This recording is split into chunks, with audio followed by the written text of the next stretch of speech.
Doctor Barragán, buenas tardes. ¿Cómo estamos? Buenas tardes. ¿Cómo estamos?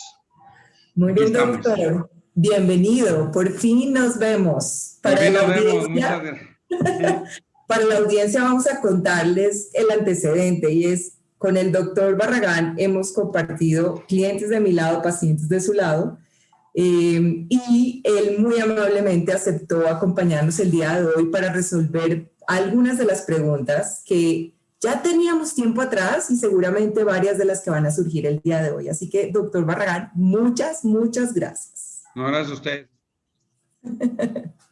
Muy bien, pues empecemos. Ya no lo estoy oyendo. No, algo pasó.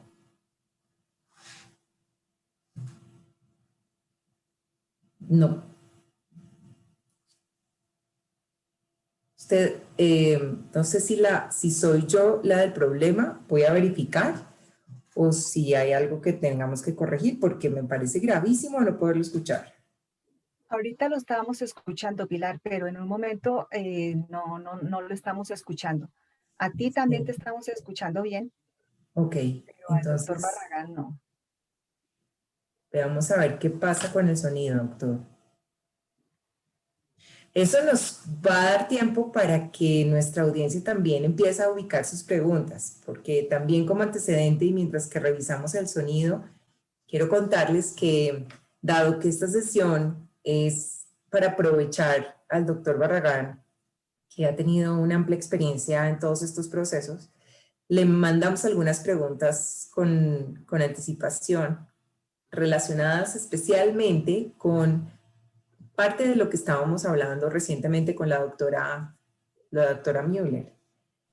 Y mientras que se resuelve, les voy a ir anticipando el tipo de preguntas que estamos manejando, pero que no son exclusivas. Hoy tenemos hasta las antecitos de las 7:10 con el doctor y, pues, por favor, ubiquen todas las preguntas que ustedes consideren. Vamos a tratar de abordarlas las más, doctor. Maravilloso. Ya, me voy a conectar directamente desde aquí. ¿Ahí me escuchan? Sí, sí lo escuchamos. Perfecto, ya estamos. Muy bien, doctor. Ya estaba un poco anticipándoles que ya habíamos compartido algunas de las preguntas. Yo incluso le estaba invitando, doctor, si usted quiere abordarlas sin necesidad de que yo se las haga inicialmente y vamos viendo cómo fluye el día de hoy. Realmente la intención es que sea tan informal como para que usted nos cuente muchas verdades. No, bueno, no son verdades o no verdades, no. No me puedo ver porque nomás si me activan el video estaría genial.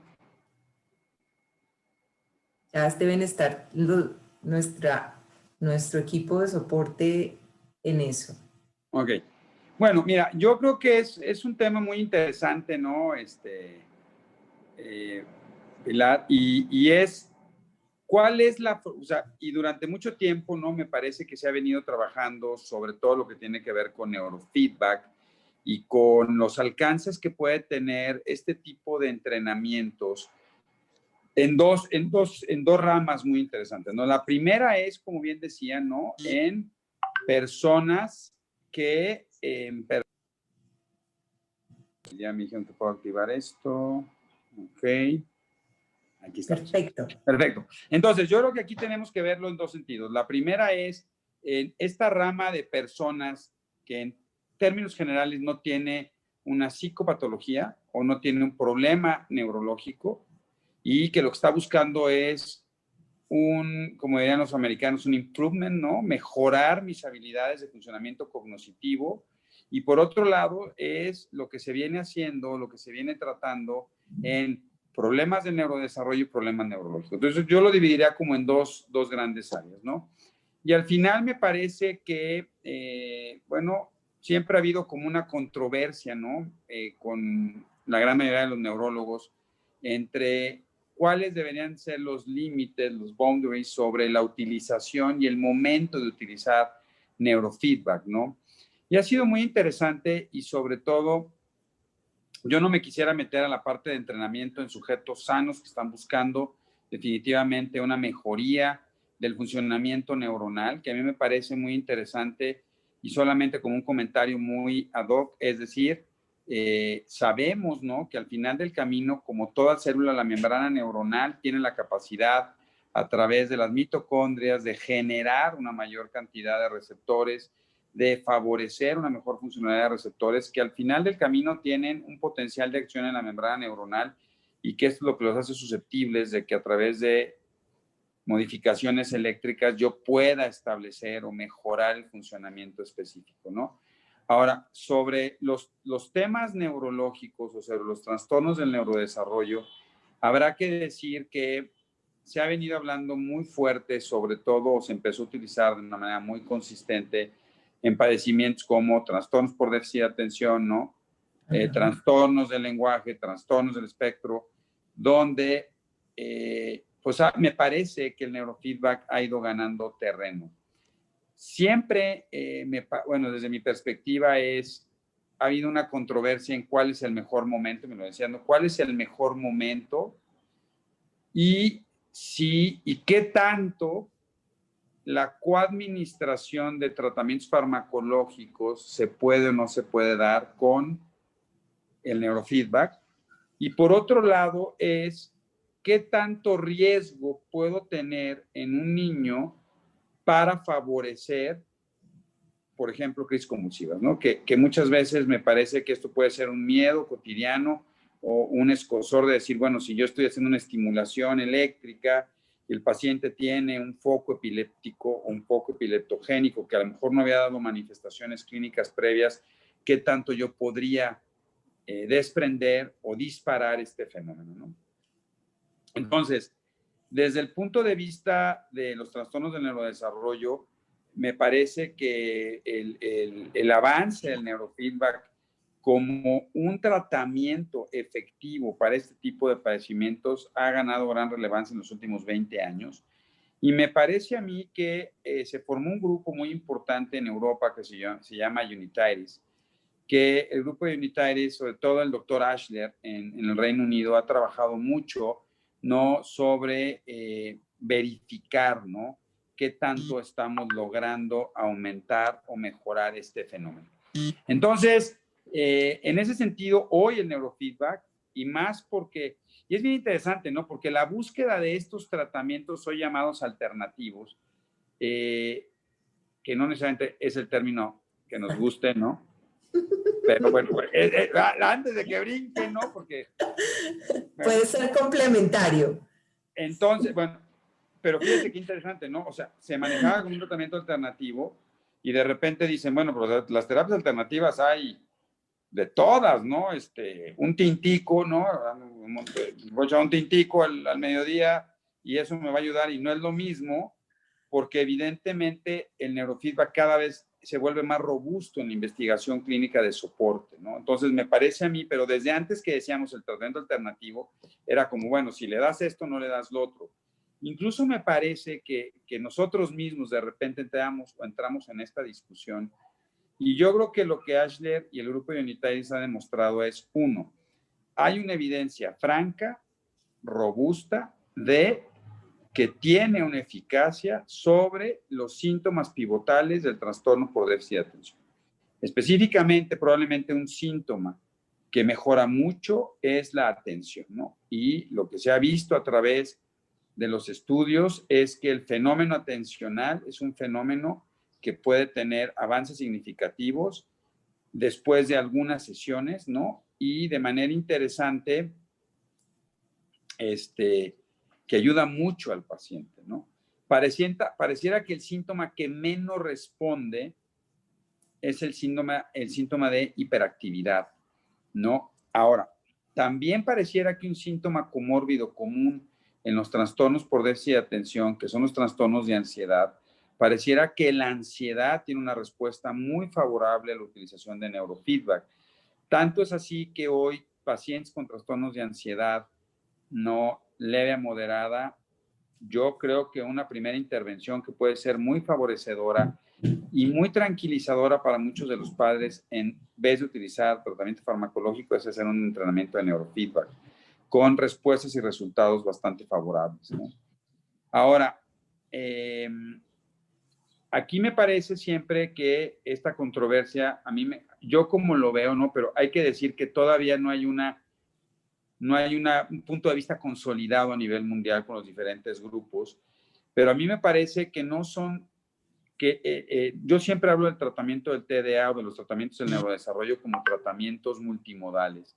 Esto es que en el tratamiento multimodal tengo que empezar desde la psicoeducación a los padres, que es entender lo que está pasando con su hijo, y luego decir, hay tratamientos complementarios y tratamientos alternativos. Los tratamientos alternativos, si usted se lo quiere llevar a Pachuca, o se lo quiere llevar a Medellín, o se lo quiere llevar a Antioquia, ¿no?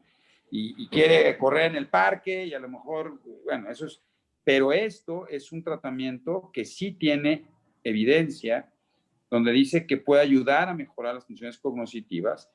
Y entonces, lo que estamos tratando de encontrar en la discusión es si se puede tomar la decisión dependiendo de la severidad de los síntomas. En general, a nivel internacional, y el Grupo Mundial de ADD ha determinado, lo pone como leve, moderado, severo, dependiendo de las comorbilidades y la severidad de los síntomas. Pero en general, lo que ellos están recomendando, si yo tengo un paciente que tiene un trastorno en el desarrollo con síntomas leves, probablemente pueda empezar con un apoyo terapéutico, una psicoeducación básica, y el neurofeedback puede ser una excelente alternativa. Si yo tengo un paciente que tiene síntomas moderados o severos, puedo empezar con neurofeedback, pero seguramente el hecho de que yo empiece al mismo tiempo con un tratamiento farmacológico va a sinergizar el proceso y puede ayudar a que sea más rápido y más robusto. Esto es, que la sintomatología se reduzca en menos tiempo y de una manera más significativa. Algo que se está replanteando, y es un tema, y por cierto me encantó ver a la doctora Erika Mioller, ¿no? Que hace mucho tiempo que no le veía a Erika. Un saludo, Erika. Es algo que se está replanteando hoy, es si el dar nada más neurofeedback solo versus neurofeedback más fármacos puede impactar sobre cuánto tiempo voy a lograr realizar la modificación del proceso. Porque habrá que recordar que la membrana neuronal al final la puedo modificar funcionalmente, pero si tiene algunos cambios, o sea, si tiene algunas modificaciones estructurales, va a regresar, va a tender, como la parte biológica siempre tiende a regresar a la fase estructural, lo cual hace que a veces después de haber recibido un tratamiento, pueda pasar que después de meses regreses a la sintomatología previa, ¿no? Que eso es algo de las cosas que pasa con cualquier tratamiento. Entonces, lo que se está evaluando es qué tanto dar estos tratamientos sinergizantes podrían lograr que no tengas que estar repitiendo el proceso terapéutico continuo y que se pueda sostener mucho más tiempo la terapia. Otra cosa interesante, por ahí hay una pregunta, ¿no? Que decían que si el café modificaba o no modificaba. Bueno, habrá que entender que el café modifica solamente algunas de las sustancias cerebrales, no modifica todo el cerebro, y que tendrías que tomar unas cantidades de tintico impresionantes para que en realidad te provocara una hiperirritabilidad, ¿no? Y que esto impidiera que no funcionara el neurofeedback. Entonces, seguramente ustedes tienen más información de esa, ¿no? Pero lo que yo, o sea, no hay alguna contraindicación de que te puedas tomar un café leve antes de entrar, ni que esto vaya a favorecer o impedir el funcionamiento.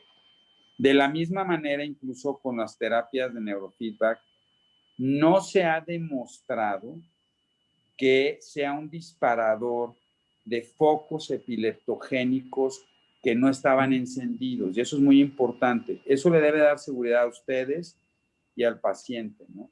Y no es una contraindicación absoluta que un paciente con epilepsia incluso pueda tomar un entrenamiento con neurofeedback. Perfecto.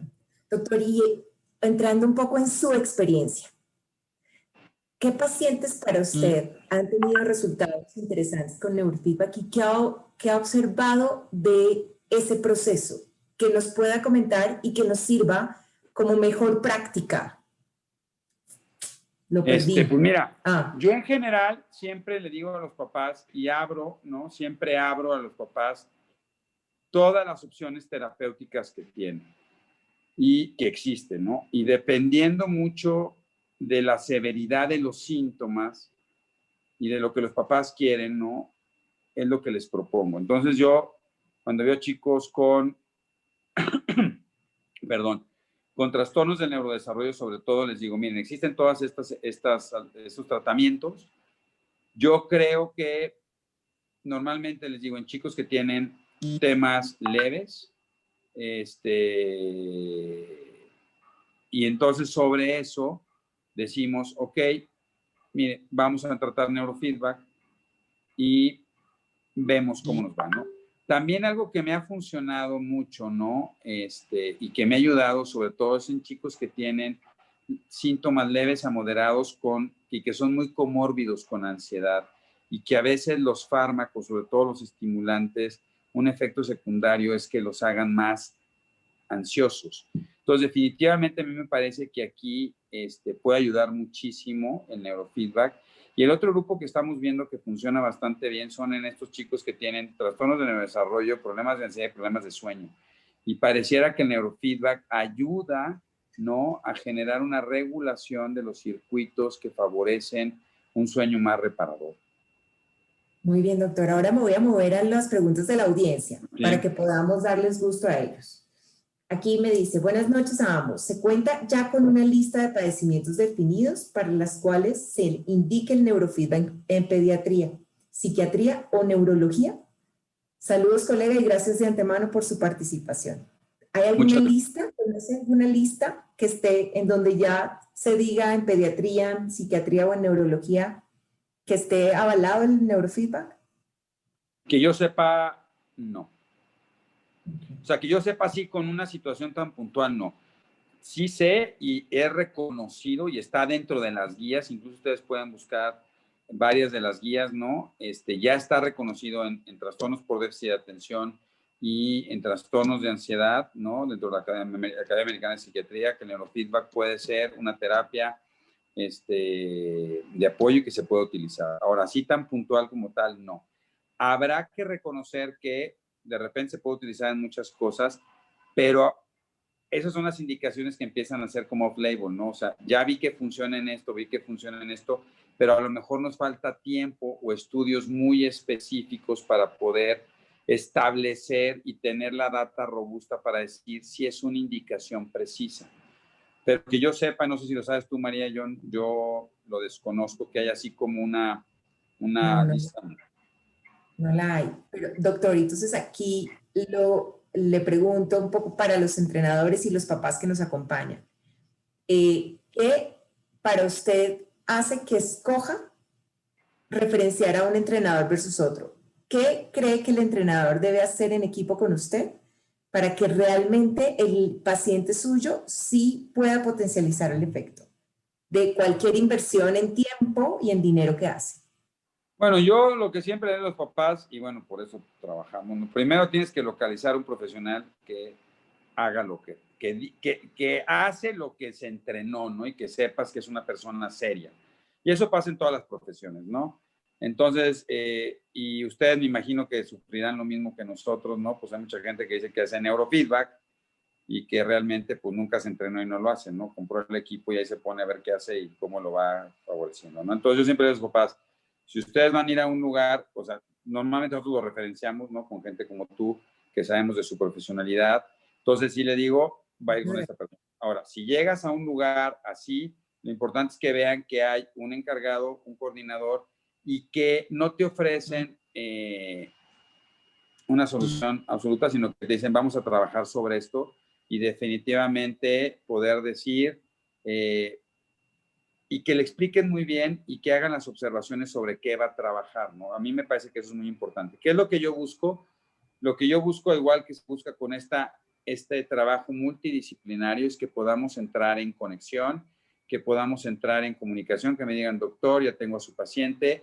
A mí me parece que usted me lo manda porque tiene trastorno por déficit de atención, a mí me parece que además eso tiene una ansiedad y me gustaría reportarle después de un número determinado de sesiones, como pasa con un apoyo terapéutico, psicológico, cognitivo, conductual, ¿no? Y que después de un número cierto de sesiones te manden un reporte y te digan, nosotros estamos viendo este avance, ¿no?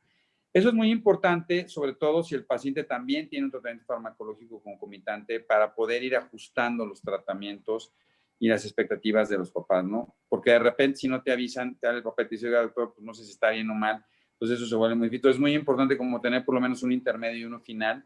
A mí me parece que eso es muy importante, ¿no? Maravilloso, doctor. Aquí tenemos varias preguntas adicionales antes de que nos... buenas noches, doctor. Me encantó su charla. Quisiera saber cómo se puede prevenir esa recuperación espontánea de los síntomas. Pues el día que sepamos con seguridad, ya se ha acabado. Es muy difícil, ¿no? En realidad. Ok. Aquí otra pregunta. ¿El entrenamiento cerebral con neurofeedback podría retrasar el envejecimiento de las neuronas? Si es así, ¿qué padecimientos se podrían evitar? Son de las cosas que interesantemente, ¿no? Se empieza a hacer un cuestionamiento, pero hace falta data, ¿no? Y hace falta consistencia para saber si en realidad, ahora, en teoría, y no solo con neurofeedback, sino con otras terapias de este tipo, estimulación magnética transcraneal, estimulación eléctrica transcraneal, estimulación cerebral profunda, todas estas cosas, en realidad lo que sabemos es que mejoramos la funcionalidad de la célula, pero no la genética de la célula. Y las neuronas tienen algo que se llama un código programado de vida o apoptosis neuronal. Y la apoptosis neuronal está programada desde el día que nacemos, que hay factores que ayudan a aumentar y degenerar este proceso. Entonces, más bien, al igual que el resto de nuestro cuerpo, lo que pensamos, eso es un pensamiento muy personal, pero no necesariamente que tengamos la data perfecta, es que si tú mantienes una viabilidad celular estable, lo que le estás asegurando es que su expresión genética se dé en su máximo potencial. Si yo le voy metiendo factores de ambientales que impacten sobre ese proceso, pues voy a reducir esa expectativa genética y puedo favorecer la degeneración celular y en este caso neuronal más rápida. Eso es interesante sobre todo porque hay muchísimas terapias, ¿no? Y por ejemplo, una de las que más se ha venido utilizando, ¿no? Que es la hormona de crecimiento, ¿no? En personas de la tercera edad, ¿no? Donde la hormona de crecimiento se da y ayuda a que te vuelvas a sentir más joven y que estés mejor y sin embargo no ha demostrado que modifique la esperanza de vida.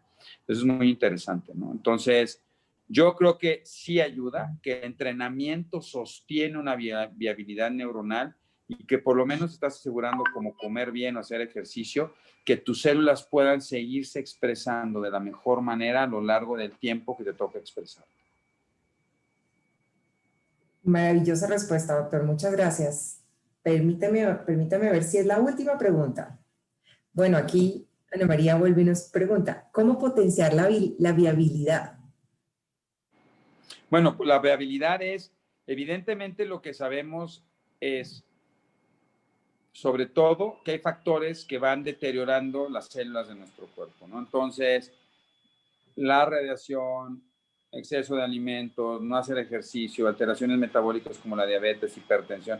O sea, todas esas enfermedades crónicas sabemos que deterioran el proceso. Por lo tanto, si yo logro mantenerme en mi mejor viabilidad sin meterle tóxicos al cuerpo, manteniendo una regularidad, lo que hago es que le doy menos insultos a esta célula y entonces la protejo para que se siga expresando el fenómeno.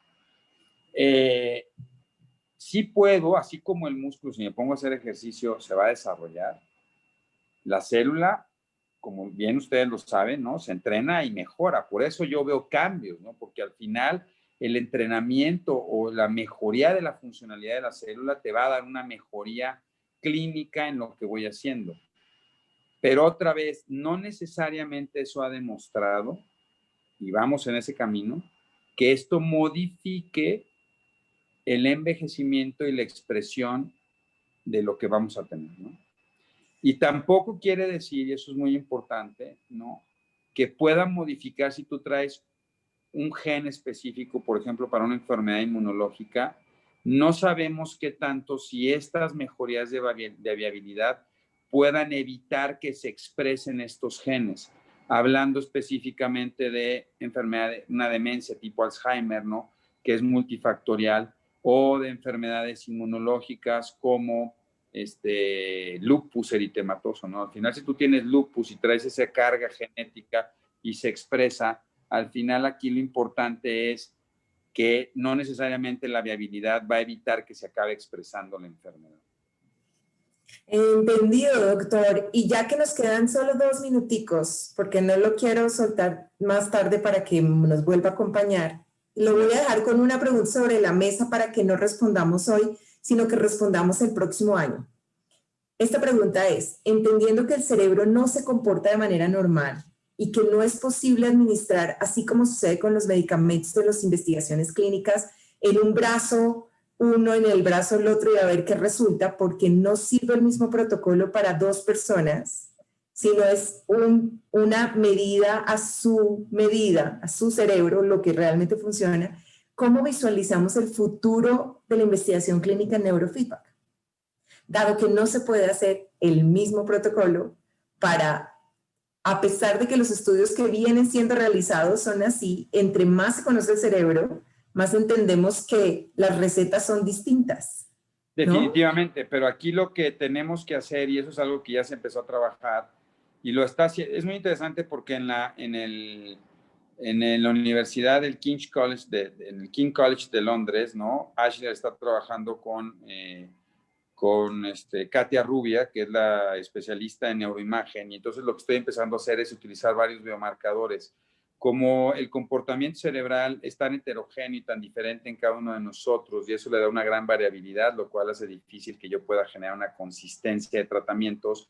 Entonces lo que tengo que hacer es empezar a buscar otros biomarcadores y que el mismo paciente se vuelve su mismo paciente para la búsqueda y seguimiento. Entonces la resonancia magnética funcional con tractografías y con lo que se llama VOLT, que es el consumo de oxígeno a nivel cerebral, lo que se está empezando a hacer es en el antes y el después del mismo paciente, ver el impacto que tiene la aplicación de neurofeedback. Y esto cada vez ha ido creciendo, ya se está haciendo. Y yo espero que pronto se puedan tener como por lo menos más impactos en biomarcadores para entender el fenómeno que está ocurriendo.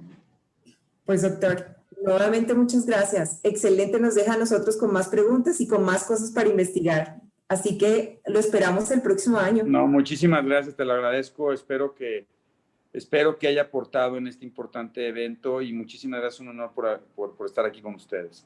Para nosotros, doctor, mil gracias. No, Muy buena para tarde. Hasta Adiós, luego. hasta luego.